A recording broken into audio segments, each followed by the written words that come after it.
This episode of the Breakthrough Success Podcast is brought to you by Jobber. Jobber is your business's command center. The easy-to-use app powers your sales, operations, and customer service all in one place. Go check them out at getjobber.com/breakthrough to receive 20% off your first 6 months. Relationships are vital for achieving success in business because the people who have a big presence in your life are going to have a big impact on what type of business success you see. So if you do feel stuck in a relationship, this is going to be a great episode for you because it's going to help you rekindle a relationship and help you see life more positively. Our guest who joins us today is a parenting and family coach who helps families get their relationships back on track. He is a licensed marriage and family therapist with a PhD in psychology. Our guest who joins us is none other than David Simonsen. David, welcome to the show. Hey, it's none other than me. Yes, you are correct. Thanks for having me. David, it certainly is a pleasure to have you on Breakthrough Success. Thank you guys for listening, whether you're biking or you are, I don't know how many of you guys are biking now, or biking or if you're driving or wherever you're doing, maybe you're just listening to this in your home. But anyways, it is great to have you guys. So thank you guys so much for joining us on this episode. We've got a lot of great content coming up. So David, I'm wondering if you could kick things off because I know you've helped people get their relationships back on track. How do we figure out there's a problem? Because I feel like some relationships, like we just, let things slide or don't really think about it until it blows up on us. So how can we see some warning signs? Well, I think first there's the obvious ones when you feel like you're stuck in a rut. That's a pretty good sign that something's going on in your relationship that you need to address. And that gets difficult because usually when you realize you're stuck in a rut, you've been together for a long period of time, and one of you doesn't want to get out of the rut, and the other one is maybe thinking about getting out of the rut. And therein lies the challenge. Therein lies the problems that happen between couples when there is a rut. Now, other things to maybe pay attention to when you're perhaps not in a rut are, I think people discount their family's advice a lot of times. Families usually, like if you come from a functional family, there are those things, functional families do exist. When you come from a family that the parents care about you, your siblings care about you, and they maybe make some comments about, are you sure, is this a right guy, right girl for you? Or they may point out something. A lot of times people get defensive and upset. You don't understand me.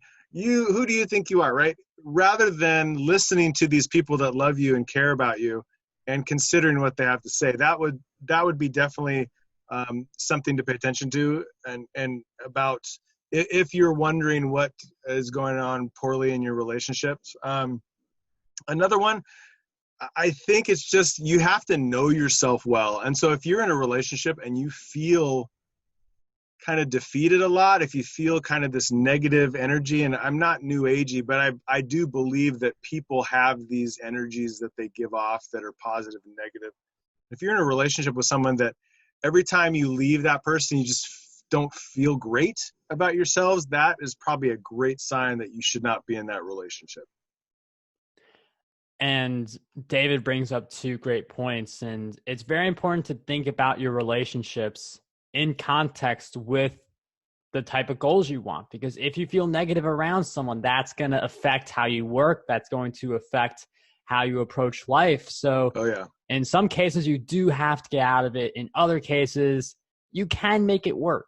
So how does someone figure out, okay, this is something that we can make work versus this is something I need to get out of now? Yeah, so it's interesting because it seemed like there's 2 things that we're talking about, right? There's the business relationships where a business could be thriving and the partners kind of not despise, but they just don't see eye to eye on things.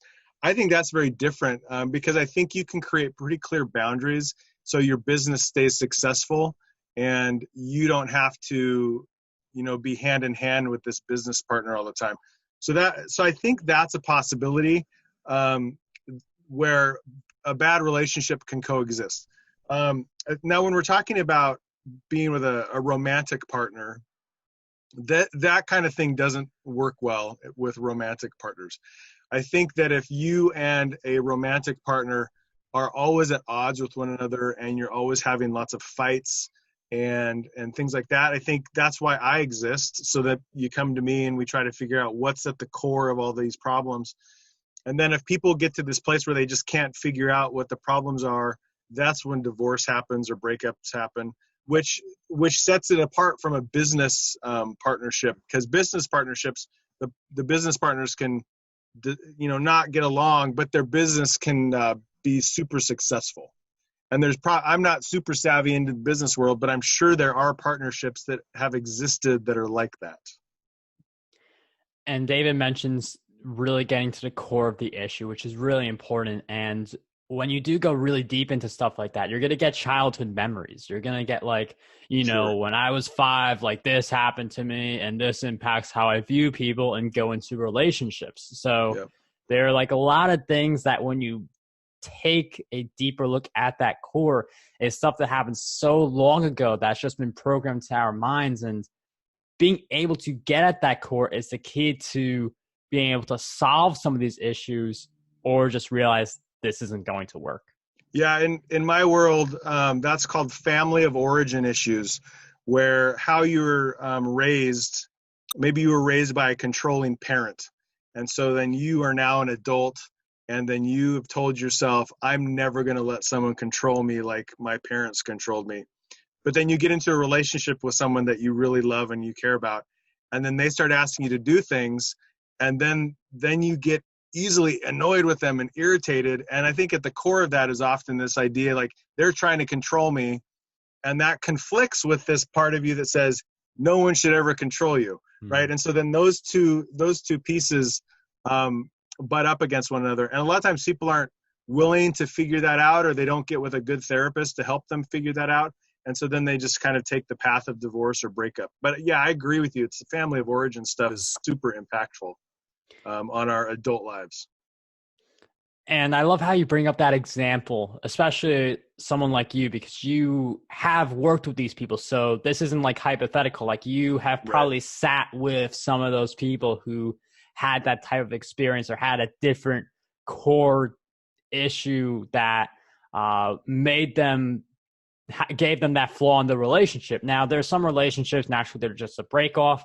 And there are a lot of people who at the break off of that relationship, they feel very sad or they feel very angry that, they spent time with this person. It didn't work out. Sometimes they end very nasty. So how can we pick ourselves up in the event of a relationship breakup? That can mean like a whole bunch of different things. I know we're focusing on the romance side of it, but how do we pick ourselves up in that moment? I think it depends on the person. And again, I think it often goes back to the family of origin, where one of the things I think that a lot of parents currently in today's society don't do well is teach their children to be resilient.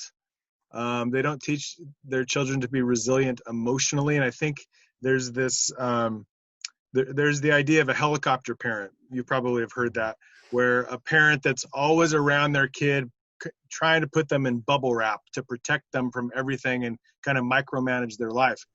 And I'm old enough to remember back in the day when there was no such thing as cell phones. I wouldn't see my parents for 8 hours a day because I'd be at school, and then I'd have, a sport. And it's funny now, like parents freak out if they don't hear from their kids every 2 hours, for example.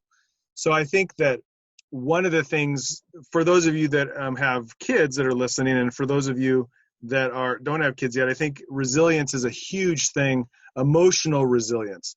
When a breakup does happen, yeah, definitely it's hard. I can agree with that. I think what you do when that hard time comes along makes all the difference. And so do you sit and soak and sour in your emotion, and or do you take it as a lesson and try to learn from it? I often view it as you can either be a student of your circumstances or a victim. And so a lot of times people are victims and they feel sorry for themselves. And I encourage people to be students, because students learn from the things that they experience. And so then they don't get into those situations a second time around. We have more great content coming up in this episode, but first we have a message from today's sponsor, Jobber. Jobber's award-winning software helps small home service businesses organize their entire operations, from scheduling jobs and managing their crews to invoicing customers and collecting payments. That way, you can spend more time on the services you're already great at. Job by job, business by business, Jobber is transforming the ways their customers deliver service. Start your free trial over at getjobber.com/breakthrough. All right, let's get right back into the episode. I love that idea of being a student or a victim of the circumstances, because whether it's relationships or something else, we all get hit with circumstances, and being able to be resilient during those moments is going to allow us to just accelerate more. And I do feel like parents listening to this should think about, how can I make my kid resilient? How can I, it's something where you have to create the environment where the kid's able to like actively be resilient, teach himself, teach herself, but you could have that mentor role and create scenarios or give like your kid an idea of how to respond in certain scenarios to build up that resilience. I mean, I feel like resilience is one of those like things that comes from inside, but you can have some type of role. So how would you advise parents to make their kids more resilient? I mean, the biggest thing that comes to mind is, instead of doing for your kid, you do things with your kid. A lot of times, just very simple, you'll have your child at a playground where there's a climbing structure of some sort.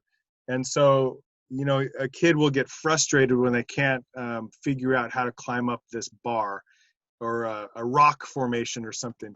And so a parent that isn't like focused on teaching their kid resiliency may just go up, take their kid and put them up on the level, and then their kid goes along and plays. And now that may seem kind of minor, but you multiply that times hundreds, and then age development wise, you multiply that, right? So what that looks like is like a 14-year-old, your 14-year-old experiences a breakup. And so your 14-year-old is all emotional about it. And you as a parent are also emotional about it. And you're going to do something to solve your child's emotion. You're going to go on Facebook and yell at this person's parents, or you're going to go and bully, the person that broke up or whatever. So resilience would be, going back to the childhood playground, would be coming up to your child and say, hey, let's think of a different way to get up this obstacle or work through this obstacle. And you are there with your kid, but you're not doing it for your kid. And so then you take that onto like 14 years of age. Your kid's emotional. And if you believe in emotional resiliency, they'll be able to bounce back. I believe they'll be able to bounce back much easier from, a breakup or something that was difficult with a friend. And then again, you can be there for them. You don't have to do it for them. I think that would be the biggest way to build resiliency. I love that style. It brings me up to one of my favorite analogies, where when a caterpillar is turning into a butterfly, it's in the cocoon, it's trying to squeeze out. Like, it's a struggle for the butterfly to get out of the cocoon. So if you actually cut the cocoon and just like let the butterfly out, it will not be able to fly, and it will die quickly, because in the process of becoming a butterfly and doing all the struggle for hours, it gets the ability to fly. So I do feel like there are too many people who will just do it for the kid versus with the kid, and just having that mindset in place. It's one of those things where the kid learns to become resilient through each and every experience. And those things do compound, like small things do compound. And I'm wondering, how can we pay attention to the smaller stuff instead of just letting things slide? Well, I was going to add, I think a lot of time parents do that. Parents do for their kids, is because, going back to what we talked about earlier with family of origin stuff, they may have grown up in a family where their parents didn't do anything for them. And so they grew up thinking, I'm always going to be there for my kid. And so there's like a pendulum. It swings to the opposite end. And I think a middle ground is always ideal for most anything. So the little things, I mean, I think that it's it's being very purposeful and mindful. Your kids are presenting parents all the time with opportunities to be mindful about things like resiliency. I think that some parents are really good at it because they take their job seriously, and other parents are not great at it. It's not that they don't love their kid, it's just that they don't see the importance of it in the moment. And so I think talking to you and talking to other parents when I do parent coaching, I mean, I definitely talk about resiliency and talk about mindfulness and encourage people to pay attention. It's like studying your kid, so you know what your kid wants, what your kid needs, and then kind of deciding, is this something that they should do on their own, or is this something that I actually need to help them with? And I think if parents start kind of being less focused on their kids' emotional needs, there's going to be a lot more mature kids growing up into responsible, mature adults.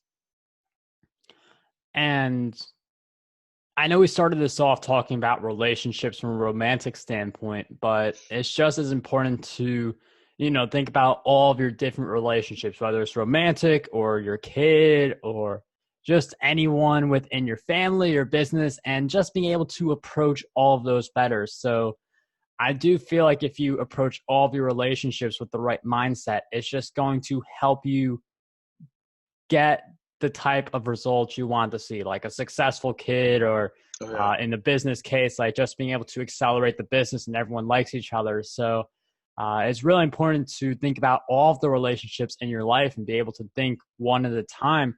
How do I continue to build on these relationships and not let things slide? Right. I mean, I think bringing in the business part of it, like, when your kid has problems in their job, hopefully you're not going to be going to their boss and saying, "Hey, stop giving my kid such a hard time." I'm sure it's happened in this world at times. But again, that would be another great reason to teach your kid resiliency, because they're going to interact with a boss or a supervisor at some point that is probably not going to be kind and will probably create some challenges for them.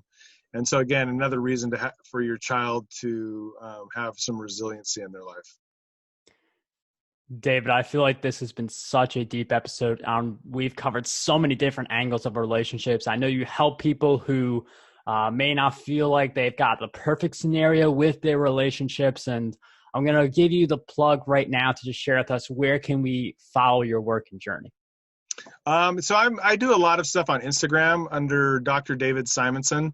You can find me at docdavid.net. That takes you to my website. And then on my website, then there's YouTube, Instagram, Facebook, all the major social media stuff. And I have a blog there that I do answer questions. So if any of your listeners have a question they want to ask, they are more than welcome to email me from that website, docdavid.net. David, thank you so much for taking the time to come on the show. Resources will be in the show links for everyone who wants to ask David questions or inquire about all of his work he's doing. But thank you so much, David, for coming on Breakthrough Success. It was a pleasure to have you here today. My pleasure. Thanks, Marc. This episode of the Breakthrough Success Podcast was brought to you by Jobber. Jobber is your business's command center. The easy-to-use app powers your sales, operations, and customer service all in one place. Start a free trial or sign up today to receive 20% off your first 6 months. Find out more at getjobber.com/breakthrough.